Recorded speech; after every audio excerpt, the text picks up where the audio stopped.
I'm Todd Boyle, and this is Monday, the July 28th or whatever it is, and the City Council, the City Council and the County Commission have gone on summer break, and everything is not fixed. There are actually more things that need to be fixed because there's a lot of people who are unhoused and a lot of people who are in need, and so we are coming down here to talk about those things, even though there's no open mic or the public forum is off for 6 weeks. And I'm just going to be behind the camera, and we've got 6 or 7 people here who have something to say. People's Forum. See, you give them the microphone, and then they clip it on. Thank you, Todd Boyle. I appreciate that. I'm Thomas Huda, and I grew up right here in Lane County, and I'm proud of it. I'm 25 years old. I use they, he, and she pronouns. I use all pronouns, and I'm gender non-binary. But one thing I know, and that I've always known about myself, is that I believe in what's best for this community. I'm not okay with the fact that our homeless were evicted from this beautiful spot where I used to grow up seeing them play the drums and have a good time together during a wonderful Saturday market celebration. I'm not okay with the fact that I very recently learned that my county commissioner in the River Road area of North Eugene voted for that eviction. Pat Farr voted for that, and I'm not okay with it. I'm not okay with the fact that the homeless are demeaned in our community, and especially that one of the biggest issues that faces us in terms of preventing real homelessness, and not just unhoused situations, which are two different issues, by the way. I'm not okay with the fact that education is what could heal that issue more than anything else. So my number one issue is education, and I'm a teacher in training. So I've been working on my master's degree to become a social studies teacher, but my frustrations with issues in my community of Lane County, of Eugene, of North Eugene, of Oregon, and of the United States, and of the world are making me really want to maybe ditch the idea of being a teacher for now and run for office because I really believe in this community. Maybe I would take 1 or 2 questions because I probably almost reached 3 minutes, and then I'd be happy to pass the mic. What makes you think you would be able to be in office and change anything with people above you like the city manager? I think that's a really important question because we're all tired of people saying one thing to get in and then getting nothing done, right? I believe one thing that makes me special is my ability to communicate with people of all generations. So I'm 25 and I have always been a strong advocate for our elderly Americans here in Lane County, and I have good connections with many of those people. My father's a boomer and my mother is she's in her 40s, so I think she's Gen X. I'm a millennial, and a lot of the students I've taught are Zoomers, Generation Z. So I think one of the biggest issues in terms of getting shit done is actually communicating to a broad base of people, not just, honestly, a lot of the same demographic of people here in Eugene I've seen be involved. So we need community support for anything if we're going to get anything done. Should I pass the mic? All right, thank you. Thomas Huda. Hello everyone, my name is Ibrahim Ter. I'm a member in the Pacific Green Party, and the issue of homelessness is one of the issues that we are focusing on recently. Well, the issue of homelessness is not like new to the country, but the increase of homelessness is new. The increase of homelessness is insane in Oregon. At least the numbers of homelessness tripled within 10 years in Oregon. That tells something. That tells something about the economy. That tells something about government and politics. That's these people, they don't care about the vulnerable people, the poor people. Well, some people bid the homelessness issue on mental illnesses. Guess what? 70% of the people who became homeless, they weren't having any issues, any mental issues. They became mentally ill because of these situations, these harsh situations. And about the city of Eugene, what they're doing is insane, unacceptable, and inhumane, the least to say. They're chasing the homeless around. They're trying to evict them. They're trying to remove them, bother them, and increase their pain instead of easing it. have like find a solution for it. You don't know what's happening. They just like pass a resolution last month about the strip, that the owners of any home that can treat the strip next to his house like his own property, and he can like tell the campers to go to find somewhere else, and then started chasing the homeless people with dogs. They require a license to have a dog from homeless people. How insane is that? How insane? Doesn't make any sense. A lot of people here are like a good people trying to ease up the pain. A lot of organization, they want to do something, but they can't, because the problem is not mismanagement or misunderstanding for the situation, that they need to save something, they need to manage their life better. It's not that. It's politics. They can't afford for any houses and anything else. So thank you so much. Thank you. Hello, my name is Martha Bryson, and I am homeless in Springfield. I lost my housing 2 years ago when a property management company lied to us and said the owner wanted the house back. The next day they upped the rent and they listed it as rentable on Zillow. That rent house stayed vacant 5 months. My roommates found housing. I could not. I applied everywhere. I kept meticulous notes.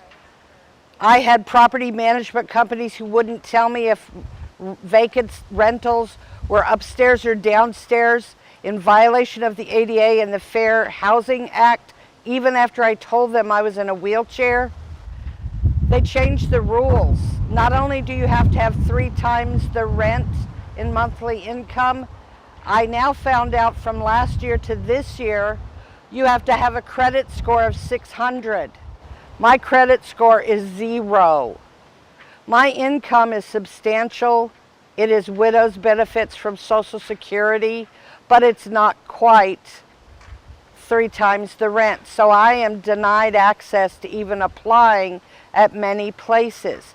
I am on wait lists with St. Vincent de Paul and with the Housing Authority for subsidized housing, for which I am income eligible. But I'll tell you, the one entry system for Lane County only serves the most vulnerable, people who end up in emergency rooms and jail. They do not even allow me to be processed because I don't have those types of vulnerability issues.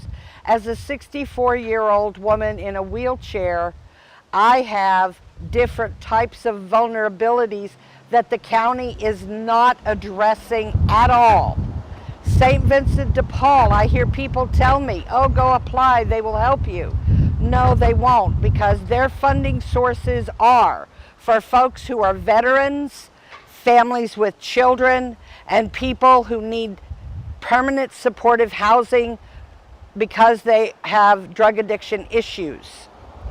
So I don't have any of those issues, so I can't even get an appointment with a housing specialist to help me figure out if I have actually applied for everything that I need to be applying for. Recently, I was so desperate and so despondent that I realized that I wanted to give up, that it would be easier to roll out in front of traffic than find housing and be rejected and be denied access to affordable housing. And every time I hear the county and the city and all of the poverty pimp organizations talk about affordable housing, they are not talking about income-based affordable housing, which is what folks on fixed incomes, disabled people, and elderly people need, is income-based affordable housing, and it is not being addressed. It's not being funded, and they're using the buzzwords of affordable housing, but it is not addressing the people like me and many, many others. I had an appointment with someone who works for Homes for Good recently, and he looked around and he wanted to know that no one who worked with him could hear. And he said, if you want to help, you need to get the community to force Homes for Good to put people who are disabled and elderly to open the wait list permanently, full-time, year-round for those populations.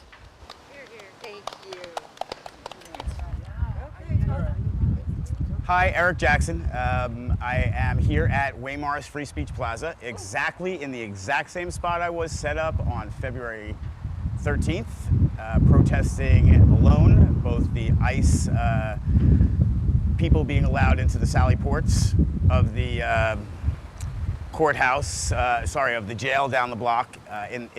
The sheriff was letting them right inside, and being inside allowed them to take people from the jail to the ICE camps, even though this was a state that already acknowledged that they were a sanctuary state by 87% of the vote. Shortly after the complaint, shortly after the protesting here, shortly after meeting with county commission, the gentleman was fired or resigned or was asked to step down, but Sheriff Trapp's no longer here. We got a new guy, and he left his position early, and that's pretty cool considering the outcomes. They usually don't work in that favor. But today, I still stand trial for criminal trespass 2. So I stand trial. There has been a 50-page motion put in by the Civil Liberties Defense Center, Lauren Reagan and Cooper Brinson, as well as their new partner, I don't remember her name. They put in a 50-page demur motion to dismiss the charge, and they've already won the case 3 times previous to this. Why do they feel like they're not going to win again? I don't know. Why the police feel like they should be able to charge me with a crime when they've already been dismissed before, I don't know. But they did. They arrested me. They sent me to jail. The trial date still has not happened. It is now the end of July, and the trial started running time, as far as I was concerned, way back on February 14th, and it's still not heard. That's certainly not due process of speedy trial. There's also a big problem with the court in this town. The municipal court is the biggest root cause of homeless degrading, denigration, sinking further into the pit, whatever you would like to call it, the downward spiral, because the court is not of record. Now, what that means is there is records, the signatures, the convictions, the fines, the not showing up, failure to appear, but there's no transcript. You can't call the court and say, yeah, can I get a transcript because my lawyer did a really lousy job and I want to report him. And they won't let me record it either. Ah, but that has changed because I put in a motion for audio recording and twice got denied, and then I embarrassed them on the 3rd one and gave them all the standards of law of wiretapping that is restricted. But you are always in a court not of record allowed to record your own litigation, period. And they're also supposed to record, regardless, any of the DUII litigation, because without the transcript, you can't get the 2nd and 3rd charges elevated and escalated because there's no proof that the person there was properly given their rights at trial. So this court has to change to a court of record for a community of 167,000 vying for 2nd largest city in Oregon. There is no acceptable reason to have a court not of record. Okay. Order in the court. You say start. You're the only man in the world that'll do that. 1, 2, 3, action. My name's Pat Hadley. I'm home. I may not have a building to keep me out of the storm, but I'm home. This is my home. You're my family. You're my neighbors, my friends. the way that we treat each other. I keep on getting like I'm in a bad movie or something, that it doesn't make any sense. You're my brothers and sisters. You're my family. We're children of this earth, and this is our home. We're home. You know, I don't have a building. I wish I did. Well, sometimes I wish I did. I wasn't really prepared. The empty building, the LCC building, I would really like to see that building. The taxpayers, the property taxpayers, wanted to have a community college in close by, not just up in the South Hills, and they voted money, they paid it to build that building so that there would be that local building here. And now that building is just sitting there. It's perfect. Why don't we give it to the people? There are people out there who have skills, people who are just like me, don't have buildings, but they were carpenters, there were electricians, there are unions that do apprenticeship programs that I'm sure would be more than happy Where to. is it? The 11th and the Lambert, right? The LCC building, Yeah. well, Lambert, and I'm not sure. It's empty, it's sitting there. And people could pay sweat equity to pay rent.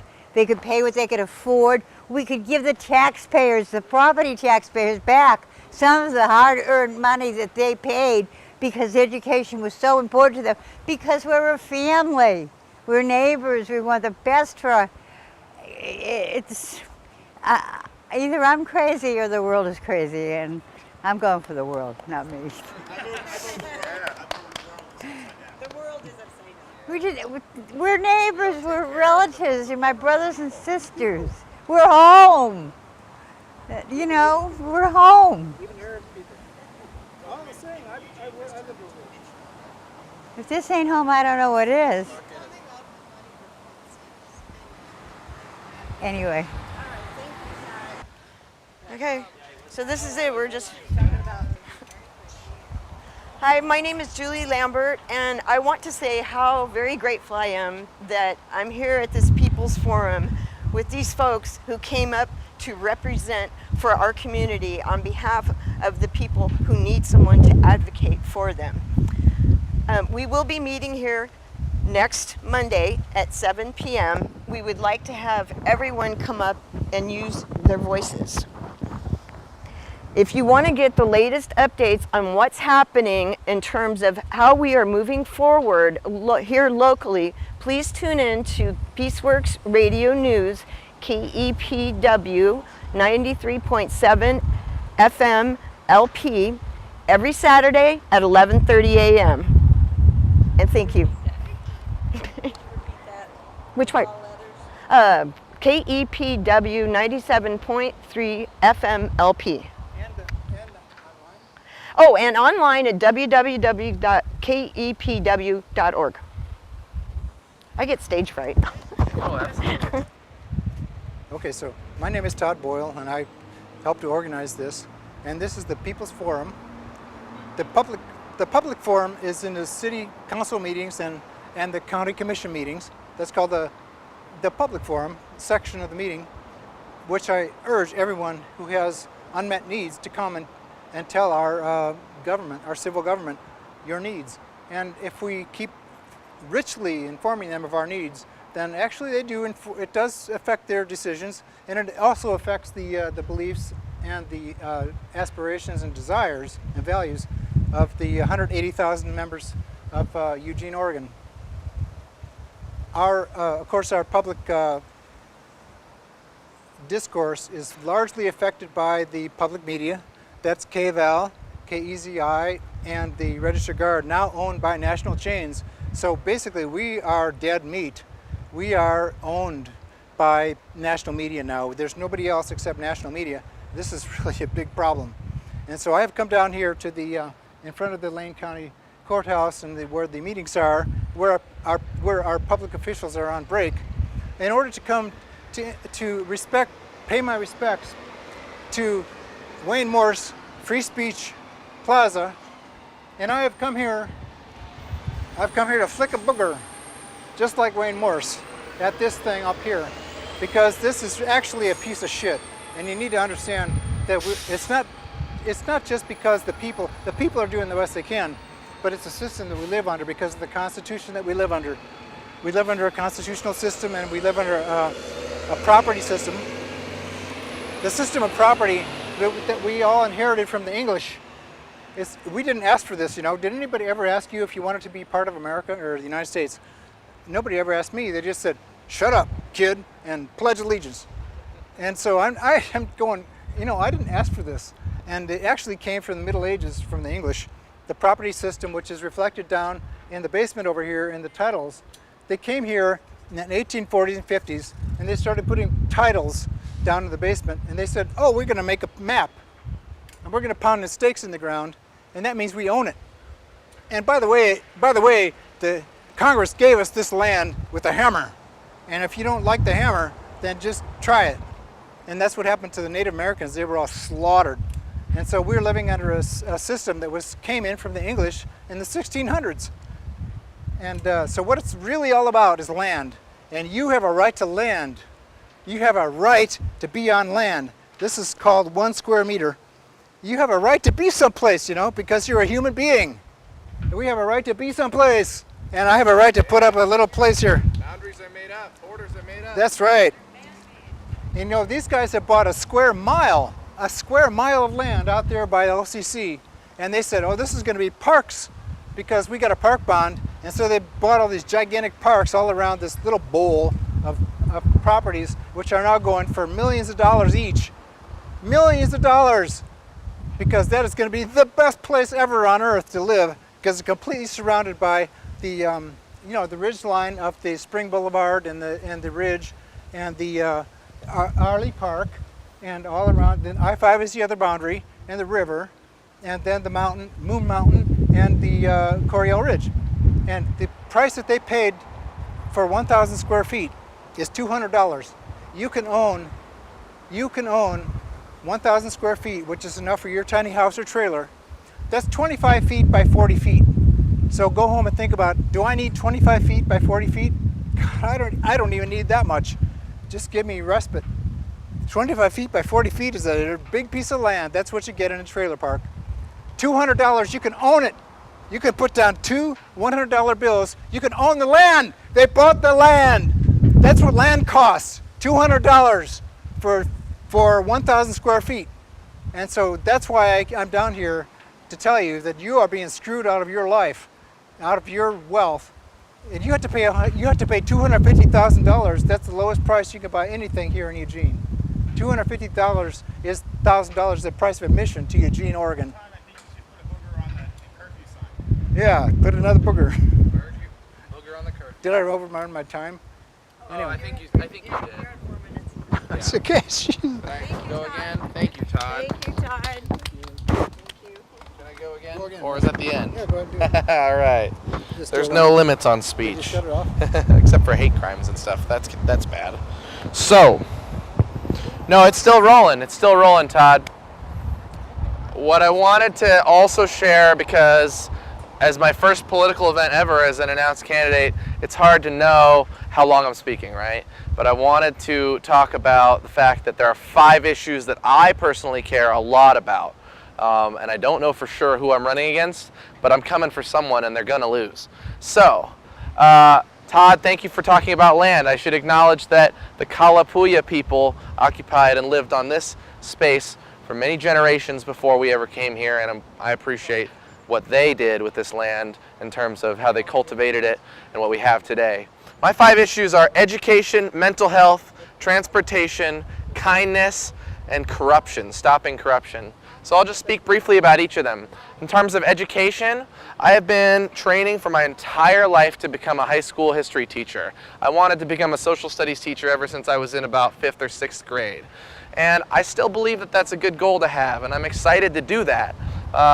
But I think there are more urgent issues that require passionate young voices who are qualified. And I think that today is the day to start working on those things. It's not yesterday and it's not tomorrow.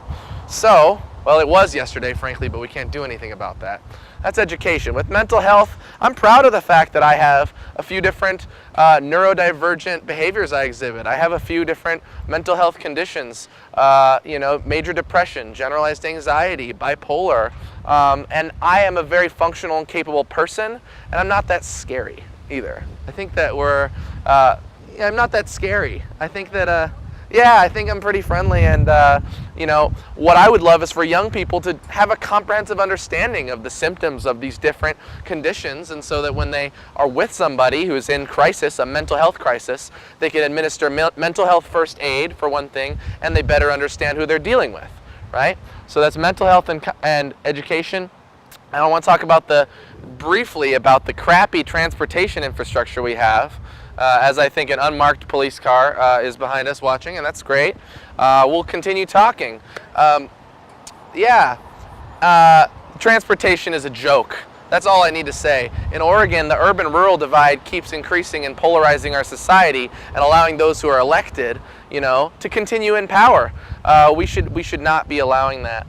So we should find transportation solutions that bridge Oregonians and Lane County, especially. Lane County is a geographically vast county, and we need to incorporate that through a better transportation infrastructure that I don't know much about what my policy ideas are, but I believe it's important. Kindness is something that we as Eugenians and Springfielders understand intuitively as an important social resource. We understand that it is important to be kind and compassionate and courteous to those around us.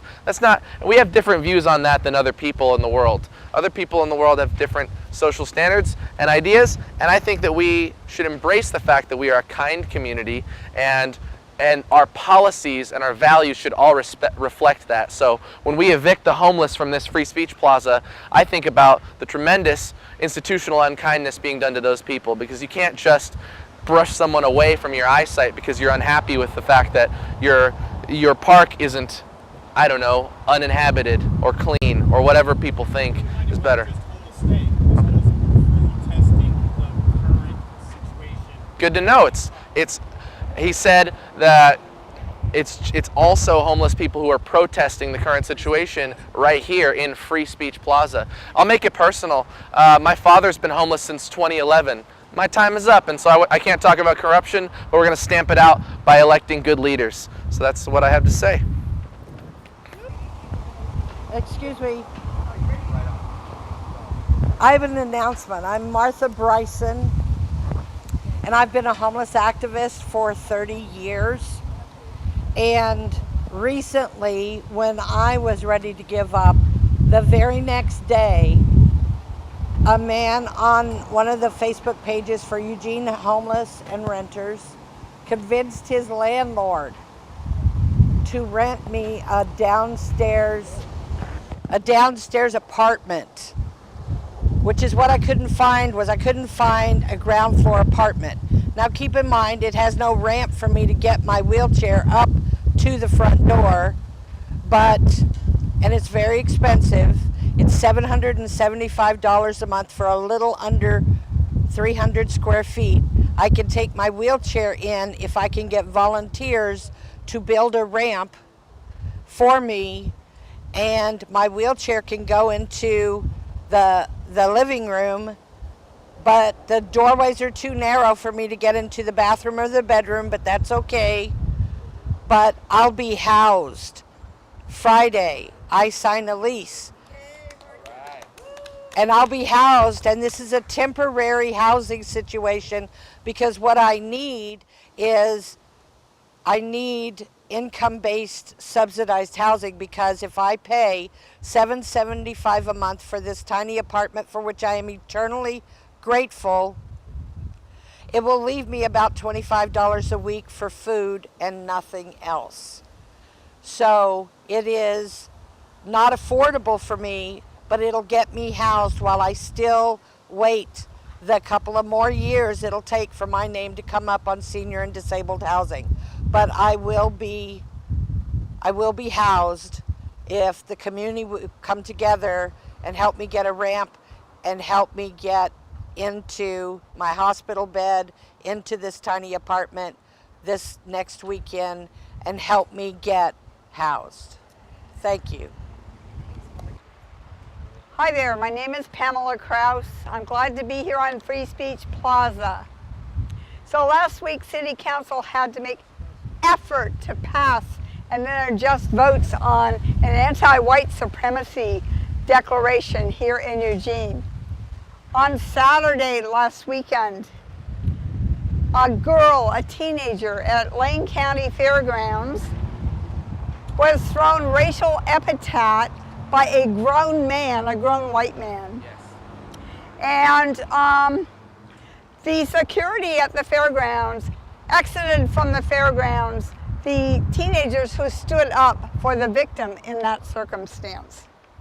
So some of us rose up and were present in front of the fairgrounds yesterday, are addressing the fairgrounds about how much better their response and care about the victim in this could have been.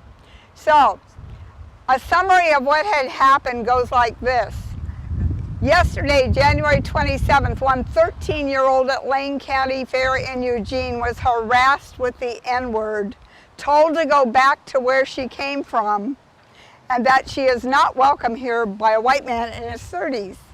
Even security escorted the man out, as well as a few teenagers who stood up to defend the person being harassed, to raise awareness about this hateful behavior in our community and to speak out against it. As people of color organize this, we will not remain silent while immigrants are criminalized, while swastikas are painted around our town, and while our youth are targeted with hate speech. We need to organize against attempts by neo-Nazis to instill fear into our communities and the world. And they called out to allies. So I wrote to, oh darn it, the City Council, the commissioners, and the city manager today. And here's the email I sent them. If it comes back. I know I'm taking too long, Todd, sorry. What's going to happen if I go over 3 minutes? Okay, my email says, Dear Eugene City Councilors, Mayors, City Manager, and Lane County Commissioners, even though we have laws against hate crimes, a vile incident by an adult targeting a youth was done at Lane County Fairgrounds on July 27, 2018. A network of community allies responded with presence in front of the fairgrounds on July 28th. Please do all you can to see that this incident is registered as hate and bias. Fair employees re-evaluate their responses to this incident. All Lane County Fair personnel are trained in and provide more inclusive and support community presence, in particular for victims. Most importantly, I ask that these victims be offered support and redress opportunities as they choose. Thank you for addressing yet another hate crime in our community as part of your community service. This is, for me, another harsh and disgusting display of white supremacy activity. We have work to do to create a more welcome, inclusive, respectful, and congenial fabric of mutual regarding here, with sadness, sincerity, and in solidarity with threatened and vulnerable persons. Sign my name.